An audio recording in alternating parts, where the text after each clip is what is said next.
भगवान शिव देवी पार्वती से बताते हैं कि मासिक धर्म में स्त्री को छूने से क्या होता है।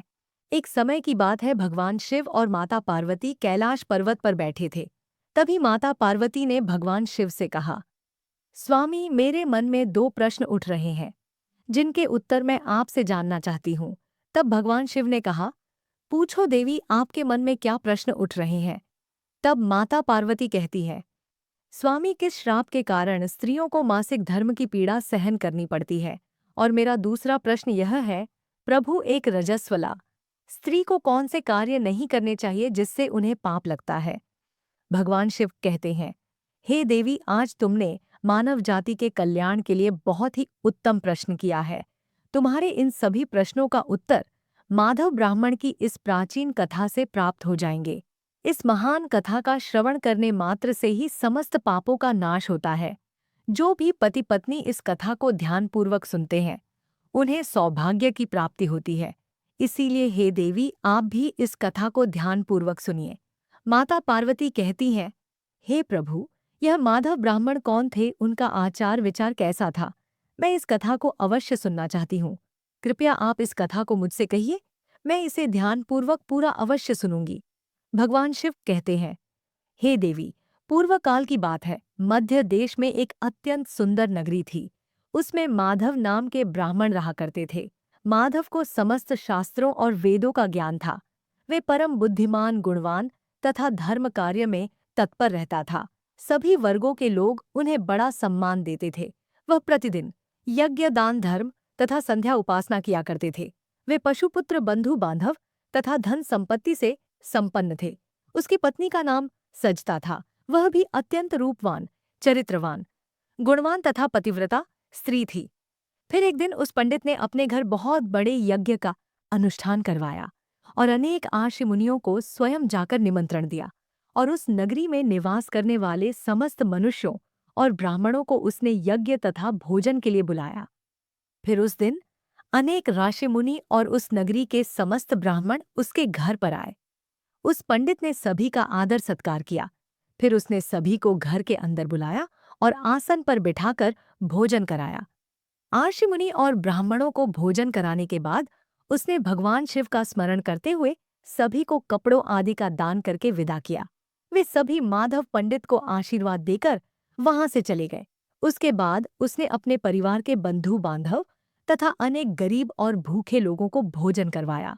इस प्रकार से सभी को भोजन कराने के बाद और अनुष्ठान से निवृत्त होकर जब वह पंडित अपने घर के द्वार के सामने खड़ा था, तो उसने देखा कि उसके घर के सामने एक बकरी और सांड बातें कर रहे थे। उस पंडित ने उस बकरी और सांड की पूरी बात सुनी तो उसे बड़ा आश्चर्य हुआ। वह बकरी और सांड उसके माता पिता ही थे, जो पिछले जन्म के पाप के कारण इस जन्म में बकरी और सांड बन गए थे। तब वह पंडित मन ही मन सोचने लगा, यह दोनों तो साक्षात मेरे माता पिता ही हैं, जो मेरे घर पर पशु बनकर आए हैं। किस कारण से इन दोनों को पशुओं का शरीर प्राप्त हुआ है? अब इनके उद्धार के लिए मैं क्या करूं? इस प्रकार मन में विचार करते हुए उस पंडित को रात भर नींद नहीं आई और वह रात भर भगवान शिव का स्मरण करते हुए सोच विचार करने लगा। उसने सोचा, मेरे माता पिता की मुक्ति का उपाय केवल आर्षि श्रृंगी ही बता सकते हैं। फिर सुबह होते ही माधव पंडित स्नान आदि कार्य से निवृत्त होकर आर्षि श्रृंगी के आश्रम पहुंच गया। आश्रम पर पहुंचते ही आशीष रंगी नय ने माधव पंडित का स्वागत किया और कहने लगे, हे पंडित जी, आज किस कारण से आपका हमारे आश्रम में आगमन हुआ है? आपके मुखमंडल पर यह कैसी उदासी छाई हुई है? बताओ, आपके दुख का क्या कारण है? फिर माधव पंडित कहता है, हे गुरुदेव, आपके श्री चरणों में सादर प्रणाम। आपके दर्शन से आज मेरा जन्म सफल हो गया है। हे गुरुदेव, आज मैं आपके पास एक जटिल प्रश्न लेकर आया हूँ। कृपया आप ही मुझे इस कष्ट से बाहर निकाल सकते हैं। मैं अत्यंत दुखी और दुर्बल हो गया हूँ। आर्षि कहते हैं, पंडित जी, चिंता ना करो। तुम्हारा जो भी प्रश्न है निस्संकोच होकर पूछो। मैं अवश्य तुम्हारी समस्या का समाधान करूंगा। फिर माधव पंडित कहता है, हे गुरुदेव, कल मैंने अपने घर पर शिव चर्चा रखी तथा अनेक ब्राह्मण को और भूखे लोगों को भोजन कराया। विधि पूर्वक भगवान शिव का पूजन किया। फिर मेरे द्वार के ठीक सामने एक बकरी और सांड आया। फिर दोनों मेरे घर के सामने खड़े होकर बातें कर रहे थे। सबसे पहले बकरी उस सांड से इस प्रकार से कहने लगी, हे स्वामी, आज जो घटना घटी उसे ध्यान से सुनिए। हमारे पुत्र के घर में ब्राह्मणों के भोजन के लिए जो दूध रखा हुआ था, उस दूध में एक सांप ने अपना जहर उगल दिया था, जिसे देखकर मुझे बड़ी चिंता होने लगी। इस दूध से भोजन बनने वाला था। अगर सभी लोग उस दूध को खा लेते तो उनकी मृत्यु हो जाती। इसलिए मैंने उस बर्तन से सारा दूध पी लिया, और जब बहू की दृष्टि मुझ पर पड़ी तो उसने मुझे खूब पीटा, जिससे मेरा अंग भंग हो गया। मुझे बहुत पीड़ा हो रही है। इसी कारण से मैं लड़खड़ाते हुए चल रही हूँ और मुझसे यह पीड़ा सहन नहीं हो रही है।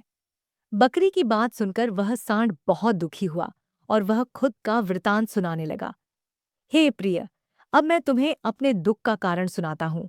मैं पूर्व जन्म में इस माधव पंडित का पिता था। आज उसने सभी आर्षि मुनियों और ब्राह्मणों को भोजन कराया, किंतु इसने मेरे सामने थोड़ी सी भी घास नहीं डाली और ना मुझे जल पिलाया। इसी कारण से मैं बहुत दुखी हो गया हूँ। फिर माधव पंडित कहता है, इस प्रकार से अपने माता पिता को बकरी और सांड के रूप में ऐसी बातें करते हुए देखकर मुझे बड़ा दुख हुआ और मुझे रात भर नींद नहीं आई। हर क्षण मुझे चिंता सता रही है। मैंने कभी कोई पाप नहीं किया है। हमेशा ही मैंने धर्म के कार्य किए हैं। फिर भी मेरे माता पिता को ऐसे कष्ट झेलने पड़ रहे हैं। इसी कारण से आज मैं आपके पास आया हूँ। कृपया आप अपनी योग शक्ति से पता करके मुझे बताइए, किस कारण से मेरे माता पिता की ऐसी दुर्दशा हुई है और उनकी मुक्ति के लिए मुझे कौन सा कर्म करना चाहिए। फिर आर्षि श्रृंगी ध्यान लगाकर उस पंडित के माता पिता के पूर्व जन्म के कर्मों को देखते हैं और पंडित से कहने लगते हैं, हे पंडित, तुम्हारे माता पिता ने पिछले जन्म में घोर पाप किया है। इस पाप के कारण आज उनकी ऐसी दुर्दशा हुई है। फिर पंडित कहता है, हे गुरुदेव, किस पाप के कारण मेरे माता पिता की ऐसी दुर्दशा हुई है? कृपया विस्तार से बताइए, मैं जानना चाहता हूँ। फिर ऋषि श्रृंगी कहते हैं, हे पंडित, तुम ध्यान से सुनो। यह सांड जो तुम्हारे पिता हैं, यह पिछले जन्म में रामनगर के श्रेष्ठ पंडित रहे हैं। इन्होंने एक दिन पूर्णिमा का व्रत करके भोजन किया था। पूर्णिमा के व्रत के दिन इसने दान धर्म भी नहीं किया। इसने अपने द्वार पर आए हुए भूखों को कभी भोजन नहीं खिलाया। उसने अपने पितरों का श्राद्ध तर्पण भी विधि पूर्वक नहीं किया।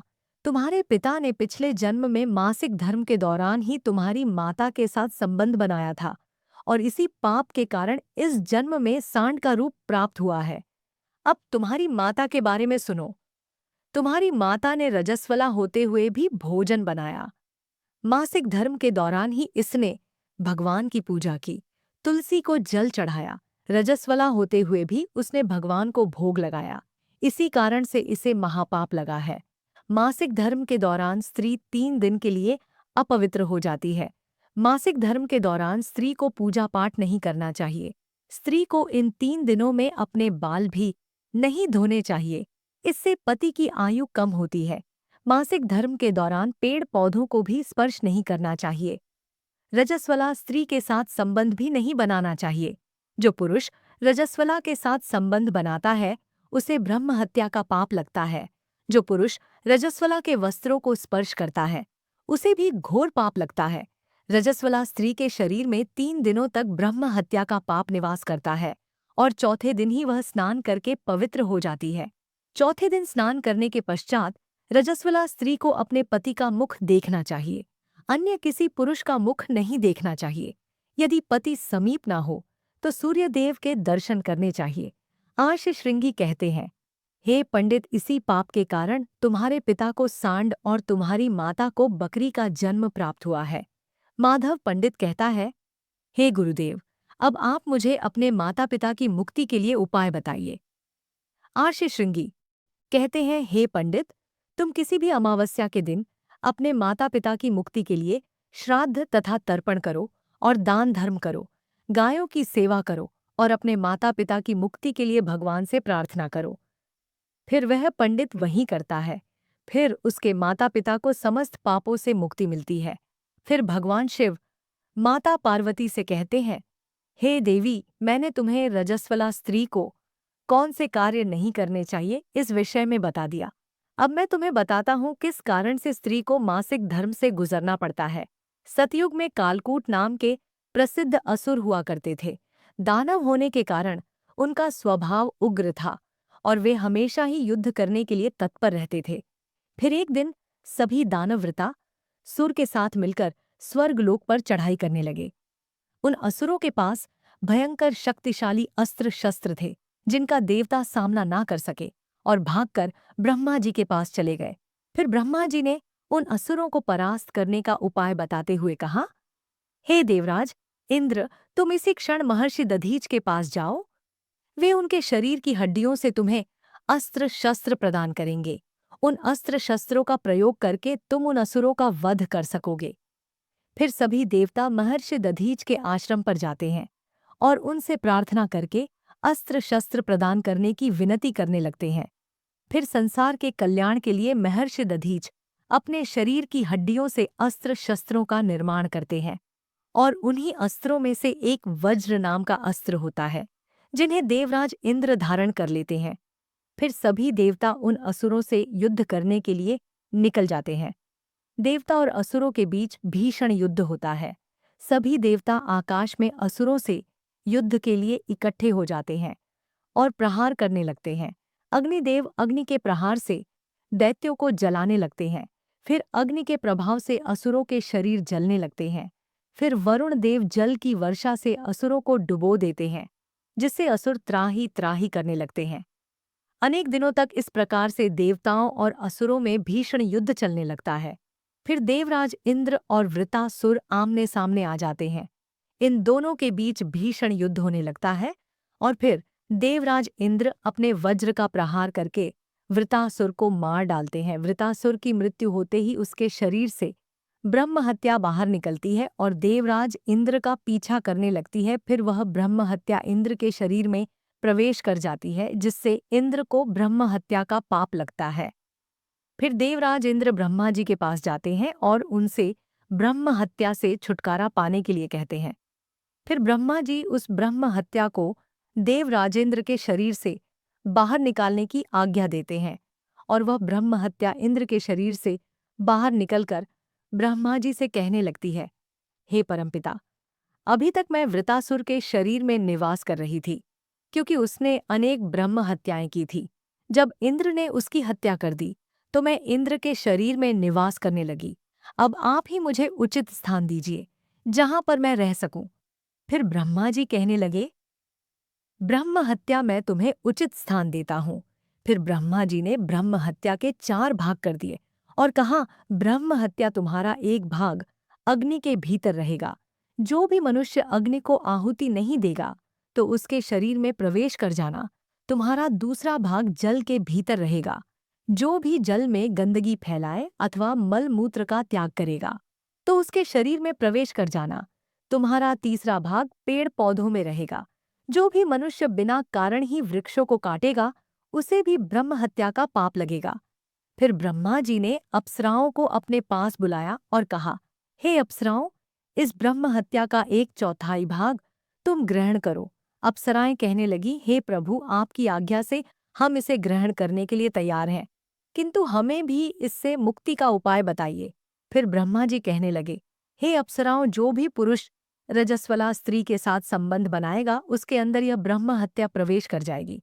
इस प्रकार से ब्रह्म हत्या के 4 भाग हो गए, एक अग्नि में, दूसरा जल में, तीसरा पेड़ पौधों में और चौथा स्त्रियों के अंदर प्रवेश कर गया। इस ब्रह्म हत्या के पाप के कारण स्त्रियों को मासिक धर्म होता है। जो भी पुरुष मासिक धर्म के दौरान स्त्रियों को स्पर्श करता है अथवा उनके साथ संबंध बनाता है उसे ब्रह्म हत्या का पाप लगता है। भगवान शिव कहते हैं, हे देवी, इस प्रकार से मैंने आपको स्त्री के रजस्वला होने के पीछे के कारण और रजस्वला स्त्री को कौन से कार्य नहीं करने चाहिए आदि के विषय में बता दिया है। फिर माता पार्वती कहती हैं, हे स्वामी, आज आपने मुझे बहुत ही महत्वपूर्ण ज्ञान दिया है। मैं भी आपको वचन देती हूँ, जो भी स्त्री मासिक धर्म के दौरान पूजा पाठ करेगी और पति के साथ संबंध रखेगी उसके घर में मैं कदापि प्रवेश नहीं करूंगी। दोस्तों, वीडियो पसंद आई हो तो लाइक कीजिए, चैनल को सब्सक्राइब कीजिए। मिलते हैं नेक्स्ट वीडियो के साथ।